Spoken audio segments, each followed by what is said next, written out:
உங்க ப்ரோக்ராம்க்கு இவங்க ஃபீட்பேக் கொடுத்திருக்காங்க. அவங்க Excuse டீடைல்ஸ் me. இதுல இருக்கு. Okay. Yes sir. How may help you? நான் எஃப்எம்ல பேசணும். அந்த கான்டெஸ்ட் முடிஞ்சிருச்சு சார். மேடம் நான் கான்டெஸ்ட்காக வரல, என் ஒய்ஃபை கண்டுபிடிக்கிறதுக்காக வந்திருக்கேன். வாட்? ஆமாம் மேடம், என் ஒய்ஃபை நான் கண்டுபிடிக்கணும், அதுக்கு நான் எஃப்எம்ல பேசணும். Sir please sir relax. பொறுமையா என்னன்னு சொல்லுங்க. மேடம் நான் என் ஒய்ஃபை தொலைச்சிட்டேன். எனக்கு இப்போதான் தெரிஞ்சது அவங்க டெல்லியில் இருக்காங்கன்னு. நான் அவங்கள கண்டுபிடிக்கணும், அதுக்கு நான் எஃப்எம்ல பேசணும். ப்ளீஸ் மேடம் அலோவ் பண்ணுங்க மேடம். சாரி சார், அந்த மாதிரிலாம் எதுவும் பண்ண முடியாது. மேடம் ப்ளீஸ் மேடம், அப்படிலாம் சொல்லாதீங்க மேடம். நீங்கள் நினச்சா எனக்கு ஹெல்ப் பண்ண முடியும். என் ஒய்ஃபை கண்டுபிடிக்கணும் மேடம். ப்ளீஸ் மேடம் ஹெல்ப் பண்ணுங்க madam. Sir extremely sorry sir. உங்க நிலைமை எனக்கு நல்லா புரியுது. ஆனா எனக்கு அந்த அதிகாரம் இல்ல. நீங்க வேணா வேற வழியில ட்ரை பண்ணி பாருங்க. அப்போ யாருக்கு அதிகாரம் இருக்குன்னு சொல்லுங்க, நான் அவங்ககிட்டயே போய் பேசிக்கிறேன். சார் சார் சார் உள்ள போகுது. அங்கெல்லாம் போக கூடாது சார். சொன்னா கேளுங்க சார். மேனேஜருக்கு தெரிஞ்சா பெரிய பிரச்சனை ஆயிடும் சார். ப்ளீஸ் சார் நீங்க முதல்ல கிளம்புங்க. அப்போ மேனேஜரை கூப்பிடுங்க. என் நிலைமை புரியாம பேசாதீங்க. என்ன வெளியில ஒரே சத்தமா இருக்கு? எனக்கு வேற ஆப்ஷனே இல்ல, அவரை முதல்ல கூப்பிடுங்க. என்ன இங்க ஒரே சத்தம்? லைவ் போயிட்டு இருக்குல்ல? சார் இவருதான். யார் சார் நீங்க? என்ன வேணும்? சார் நான் என் ஒய்ஃபை மிஸ் பண்ணிட்டேன் சார். நான் எஃப்எம்ல பேசினா என் ஒய்ஃப் எனக்கு திரும்ப கிடைச்சிருவாங்க சார். நான் பேசணும்னு சொன்னா இவங்க விட மாட்டேறாங்க சார். ப்ளீஸ் சார் நீங்களே சொல்லுங்க சார், என்னை பேச விட சொல்லுங்க சார். Please sir. இங்க பாருங்க மிஸ்டர், நீங்க சொல்ற மாதிரிலாம் எங்களால செய்ய முடியாது. எங்களுக்குன்னு ஒரு சில ப்ரொசீஜர்ஸ்லாம் இருக்கு, அதுபடி தான் எங்களால செய்ய முடியும். சார் என்ன சார் இப்படி சொல்றீங்க? சார் உங்க ஒய்ஃப் மிஸ் ஆயிருந்தா நீங்க இப்படி தான் பேசுவீங்களா சார்? கொஞ்சம் கூட மனசாட்சியே இல்லாம நடந்துக்கிறீங்க சார். நான் என்ன உங்க ஸ்டேஷனை எழுதி கொடுக்க சொல்றேன்? என் ஒய்ஃபை கண்டுபிடிக்க பேசுறதுக்கு ஒரு வாய்ப்பு கொடுங்க தானே கேட்கறேன் சார். இதுல என்ன சார் பிரச்சனை உங்களுக்கு? என்ன மிஸ்டர் ரொம்ப பேசுறீங்க? உங்க ஒய்ஃபை கண்டுபிடிக்கணுங்கிறது அது உங்க பர்சனல் விஷயம். அதுக்கெல்லாம் வாய்ப்பு கொடுக்க முடியாது. பேசாம இங்க இருந்து கிளம்புங்க. சார் சாரி சார், எனக்கு ஒரே ஒரு வாய்ப்பு கொடுங்க சார். உங்களுக்கு ஒரு முறை சொன்ன புரியாதா? யார் இவரை உள்ள விட்டது? செக்யூரிட்டி, முதல்ல இவரை வெளியே அனுப்புங்க. உங்களுக்குலாம் நியூஸ் தான் வேணும்ல, அடுத்தவங்க வாழ்க்கையை பத்தி கவலையே கிடையாதுல்ல? செக்யூரிட்டி சார் சார் சொல்லுங்க சார். இவரை முதல்ல வெளியே அனுப்புங்க. சார் வாங்க சார். கழுத்து பிடிச்சு வெளியே தள்ளு. சார் வாங்க சார், வெளியே வாங்க சார். இப்ப என்ன, நான் வெளியே போகணும் அவ்வளவுதானே? நானே போயிடுறேன்.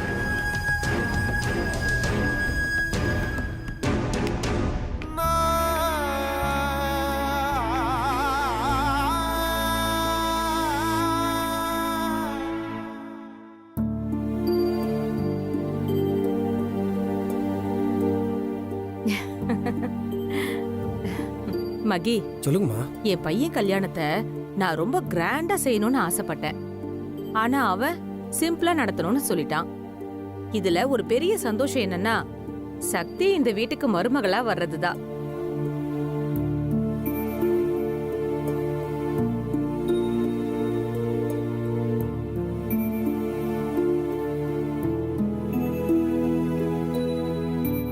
இப்ப என்ன பண்றது?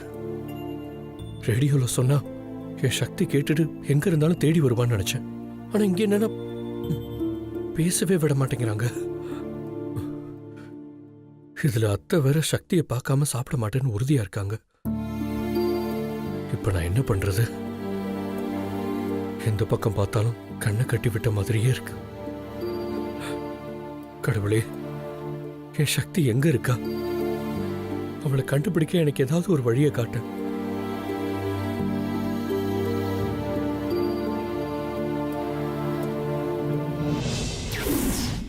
உனக்கு இந்த விஷயத்துல என்ன உதவி வேணும்னாலும் என்ன கேளு, கண்டிப்பா நான் செய்யறேன். இந்தா, இது என் நம்பர், வெச்சுக்கோ. எப்போ உதவி தேவைப்பட்டாலும் தயங்காம எனக்கு ஃபோன் பண்ணு. அந்த அம்மாக்கு ஃபோன் பண்ணி ஹெல்ப் பண்ண முடியுமான்னு கேட்போம்.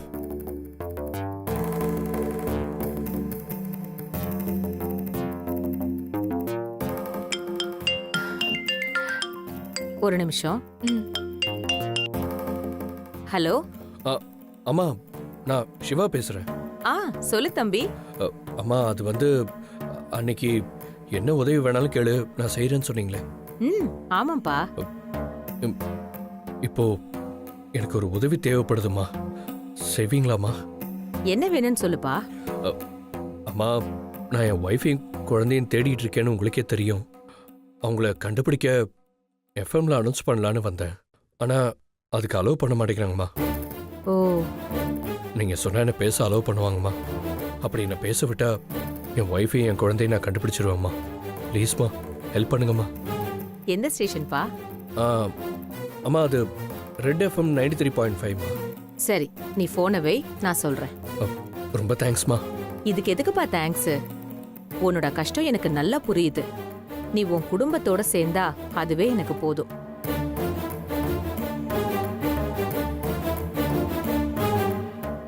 சரிங்கம்மா.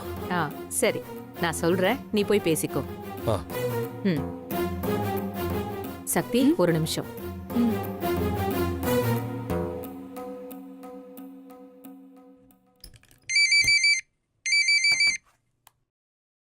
ஹலோ நான் ஆதித்யா யோகியோட அம்மா லக்ஷ்மி பேசுறேன்ப்பா. மேடம் நீங்களா? சொல்லுங்க மேடம். அங்க ஒருத்தர் தான் ஒய்ஃபை கண்டுபிடிக்க எஃப்எம்ல அனௌன்ஸ் பண்ணணும்னு வந்திருக்காரா? ஆமா மேடம். அதெல்லாம் பேச முடியாதுன்னு விரட்டி விட்டேன் மேடம். ஹலோ, அவரு எனக்கு ரொம்ப தெரிஞ்சவரு.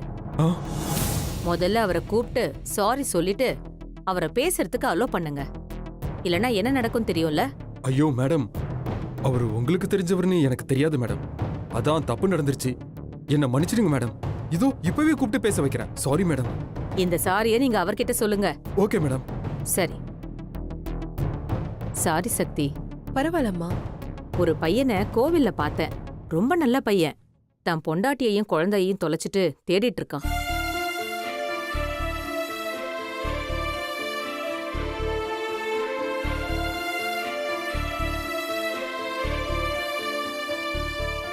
பாவம், கடவுள் ஒவ்வொருத்தருக்கும் ஒவ்வொரு மாதிரி கஷ்டத்தை கொடுக்கறாருல.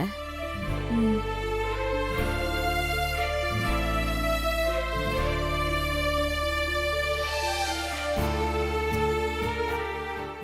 சரிம்மா, அப்போ நாங்க கிளம்புறோம். ம், நீ இருந்தா நேரம் போறதே தெரிய மாட்டேங்குதும்மா. இன்னும் கொஞ்ச நேரம் இங்க இருந்தா நல்லா இருக்கும்னு தோணுது. அம்மா, சக்தி எங்கம்மா போயிட போறா? உங்க வீட்டுக்கு தானே மருமகளா வரப்போறா? அதுவும் சரிதான். சரி, பார்த்து பத்திரமா போயிட்டு வாங்க. சரிம்மா, வரோம். வாங்க. போடா.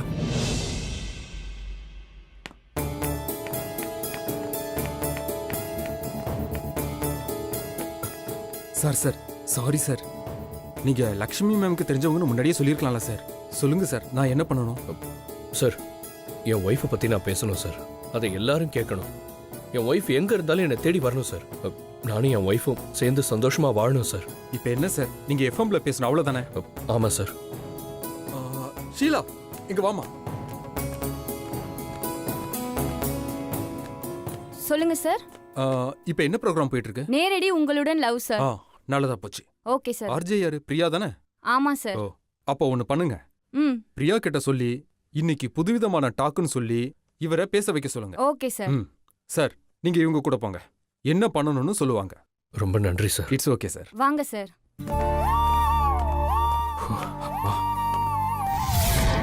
ஹாய், ஹலோ, வணக்கம் மக்களே. நீங்க கேட்டுக்கொண்டிருப்பது 93.5 ரெட் எஃப்எம். உங்களோட நிகழ்ச்சியில இணைந்திருப்பது உங்கள் பிரியதர்ஷினி. இன்னைக்கு எப்பவும் போல ஷோ இல்லாம கொஞ்சம் வித்தியாசமா இருக்க போகுது. இந்த ஷோல எப்பவுமே நீங்க பேசுவீங்க, நான் கேட்பேன். ஆனா இன்னைக்கு நம்ம ஸ்டேஷனுக்கு புதுசா ஒருத்தர் வந்திருக்காரு. அவர் பேரு மிஸ்டர் சிவா. இன்னைக்கு அவர் தான் உங்க கூட பேச போறாரு. நீங்க அதை கேட்டு அவரோட பேச்சுக்கு கமெண்ட் பண்ணலாம், அவருக்கு உதவி செய்யலாம். ஓகே, இப்போ நம்ம ஷோக்கு போலாமா? Welcome mister Siva. நீங்க பேசுறத கேட்க மக்கள் காத்துட்டு இருக்காங்க. ஷோவை ஸ்டார்ட் பண்ணலாமா? யா.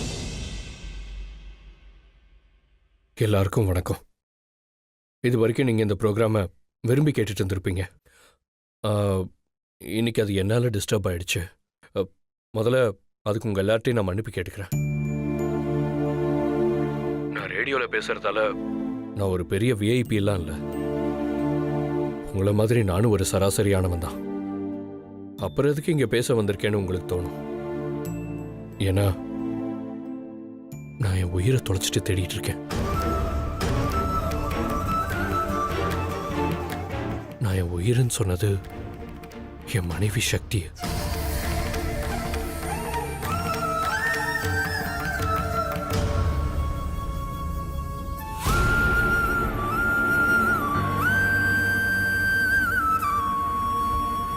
டேய் புகழ், எனக்கு போர் போர் அடிக்குது, நான் எஃப்எம் போடுறேன்.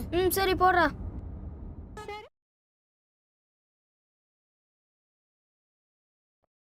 என் மனைவி சக்தியை பத்தி சொல்லணும்னா இந்த ஒரு ஷோ பத்தாது. நான் என் சக்தியை பத்தி சொல்றதுக்கு முன்னாடி என்னை பத்தி சொல்லணும். என் பேரு சிவா. நான் ஒரு பிஸ்னஸ்மேன். நான் ஒரு விஷயத்த நினைச்சிட்டா அதை முடிக்காம விட மாட்டேன். ஆனா எனக்கு பிடிக்காத ஒரு விஷயம் இருக்குன்னா அது பொண்ணுங்க. எஸ், எனக்கு பொண்ணுங்கனாலே சுத்தமா பிடிக்காது. என் லைஃப் முழுக்க பிஸ்னஸ் பிஸ்னஸ் பிஸ்னஸ் மட்டும்தான். இப்படிப்பட்ட என் வாழ்க்கையில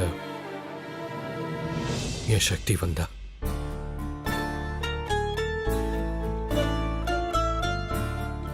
சக்தியை நான் ஒரு ஆக்சிடென்ட்ல தான் மீட் பண்ணேன். அவ கண்கள் அப்படியே துருதுருன்னு இருக்கும். அவளோட கால்கள் எப்பவுமே பரபரன்னு இருக்கும்.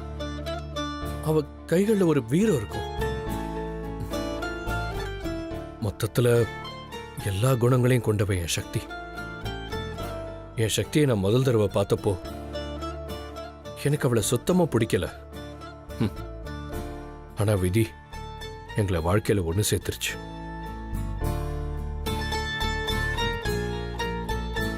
கல்யாணம் ஆன முதல் மாசத்திலேயே கணவன் கிட்ட இருந்து எந்த ஒரு பொண்ணுமே எதிர்பார்க்காத ஒரு விஷயத்த நான் சொன்னேன். என் சக்தி கிட்ட டிவோர்ஸ் பேப்பர்ல நான் கையெழுத்து கேட்டேன்.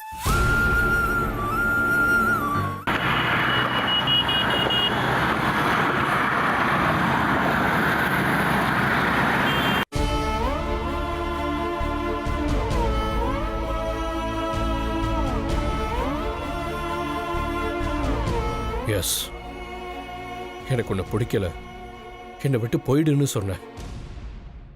கல்யாணம் ஆன புதுசுங்கிறதால எங்களுக்கு கோர்ட் 1 வருஷம் டைம் கொடுத்துச்சு. நான் எப்படா 1 வருஷம் முடியும் சக்தியை பிரியலான்னு நினைச்சேன். ஆனா என் சக்தி இந்த 1 வருஷத்துல என் மனசை மாத்தி எப்படி என் கூட சேர்ந்து வாழலான்னு யோசிச்சா. கடைசியில என் சக்தி தான் ஜெயிச்சா. நான் எவ்வளவோ அவளை வெறுத்து ஒதுக்கியிருக்கேன். ஆனா என் சக்தி ஒரு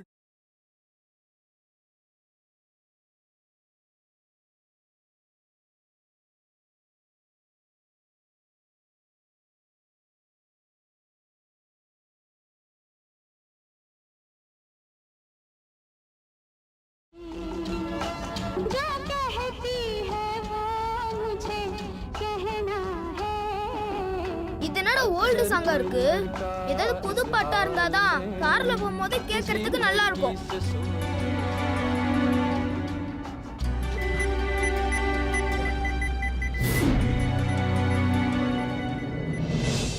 எனக்கு மட்டும் இல்ல, என் வீட்டில் இருக்கிறவங்களுக்கும் சக்தியை பிடிக்காம அவளுக்கு தொல்லை கொடுத்துக்கிட்டே இருந்தாங்க.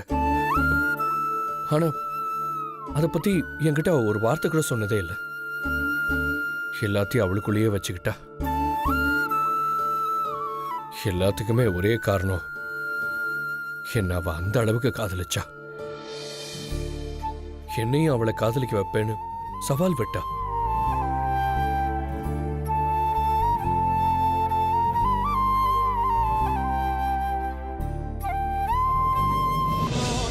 இந்த சாங் எனக்கு பிடிக்கவே இல்லை.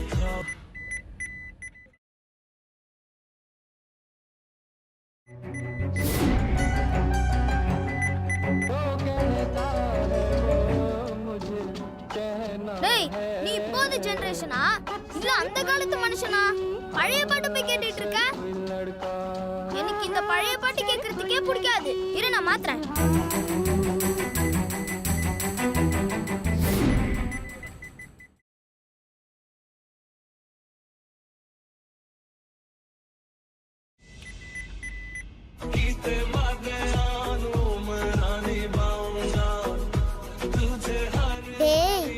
எந்த ஜெனரேஷனா இருந்தாலும் பாட்டு கேட்க நல்லா இருக்கணும்டா.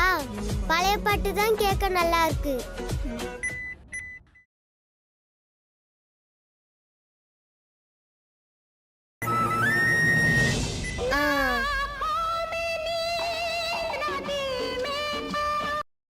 என் சக்தி விட்ட சவால்ல கடைசியில அவ தான் ஜெயிச்சா. நான் என்னதான் அவளை வெறுத்தாலும் என் மேல அவ காட்டின பாசத்துல என்னையே அறியாம என் சக்தியை நான் காதலிக்க ஆரம்பிச்சிட்டேன். ஏய், லவ் பண்ணா இப்படி ஒருத்தனை தாண்டி லவ் பண்ணும். அந்த சக்திக்காக மட்டுமே சிவா வாழ்றாரே, அந்த மாதிரி நீ என்ன பாத்துப்பியா? கண்டிப்பா. எந்த பொண்ணுக்கும் நடக்காத ஒரு கொடுமைய என் சக்திக்கு நான் செஞ்சேன்.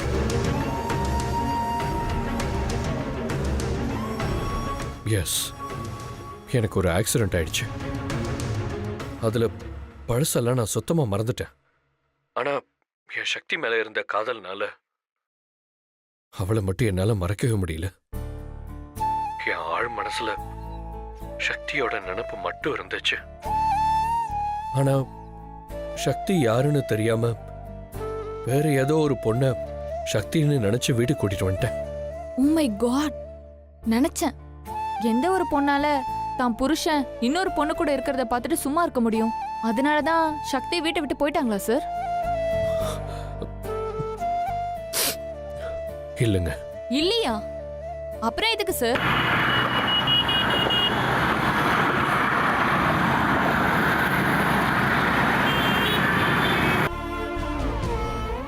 சொல்றேன். அந்த பொண்ணை கூட்டிட்டு வந்தது என் சக்திக்கும் தெரியும். என் சக்தி மீராங்கிற பேர்ல என் கூடவே இருந்திருக்கா.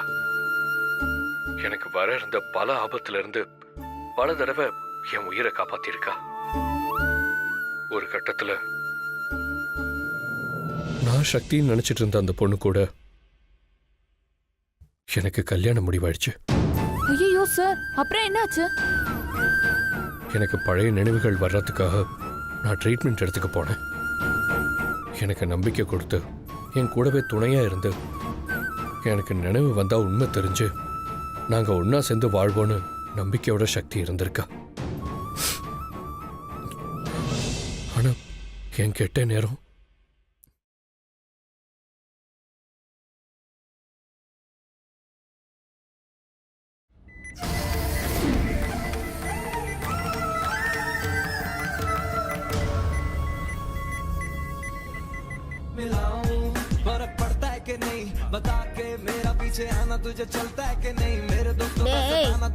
பழைய பாட்டோட சவுண்ட் தண்டை நல்லா இருக்கணும், அப்பதானே குஷியா இருக்கும். நீ என்ன வேணாலும் சொல்லு, எனக்கு பழைய பாட்டு தான் பிடிக்கும்.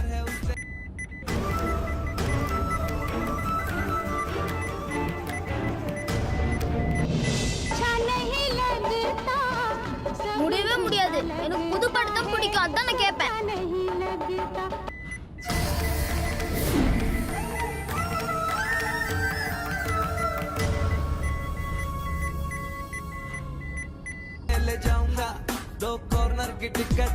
எனக்கு பழைய பாட்டு தான் வேணும்.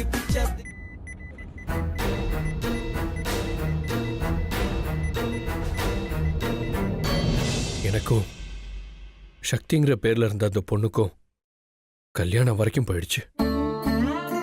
என் சக்தியால நான் இன்னொரு பொண்ணுக்கு தாலி கட்டுறத பார்க்க முடியாம நான் மட்டும் சந்தோஷமா இருந்தா போதும்னு அவ அங்க இருந்து கிளம்பி போயிட்டா.